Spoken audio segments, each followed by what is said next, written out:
Podreu veure, tinc tres cassoles, tres olles, perquè clar, depèn la quantitat que feu, doncs clar, a vegades és millor repartir-ho i després el caldo s'ajuntarà igual, per tant el sabor no els perdrà. El que passa que si no n'hi ha puesto, pues, és una forma més de fer-ho.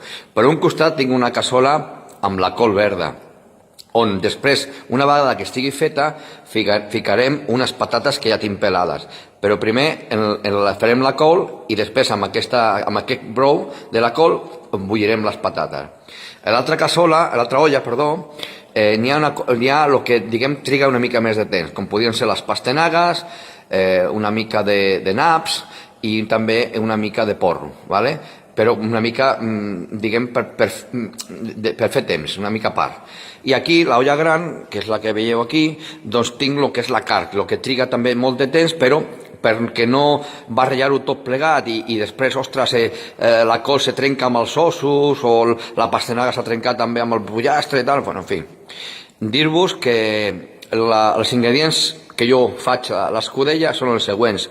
Per un costat, les verdures serien la col, la patata, la pastenaga, els naps, els porros i també una mica d'àpid, per exemple, per fer la verdura.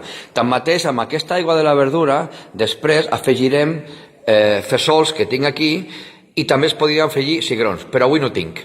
No passa res, ficarem més fesols, d'acord?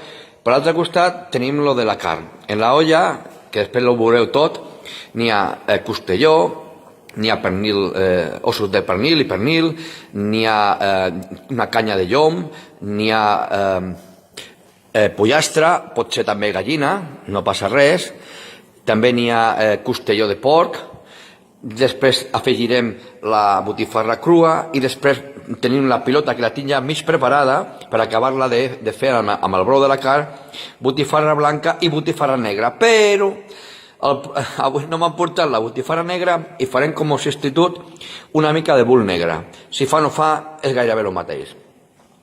Llavors ja veureu que tot plegat és molt complet i, bueno, no sé si sentiu l'olor. Veieu l'olor? Fa un olor que, bueno, a veure. Oh, impressionant, espectacular, diria jo. Llavors, bueno, quan ja estigui ja mig a punt, ja us ensenyaré tot com queda i després ja en un altre vídeo farem el muntatge per presentació a la taula. D'acord? Evidentment, clar, falten els galets. El galet l'estic mig a punt, perquè no se me trenqués, això ho podeu fer també a part, perquè no se te trenquin, el pots bullir amb aigua només, sense sal ni res, perquè després el brou ja el tindrà la sal i tot plegat, per tant no caldrà afegir-ne. Però si feu la pasta al dente, després no se us trencarà. I sobretot els galets grossos, avui no tinc galets grossos, llavors quedaran sempre sencers, que normalment sempre es trenquen, però bueno, és una altra forma de fer-ho. Que no ho voleu fer abans? Cap problema. Quan feu el caldo, fiqueu els galets, 15 minuts abans de dinar i se'ns acabó. Com fa olor, amb aquesta fumera que fa. Bueno, va, fins després.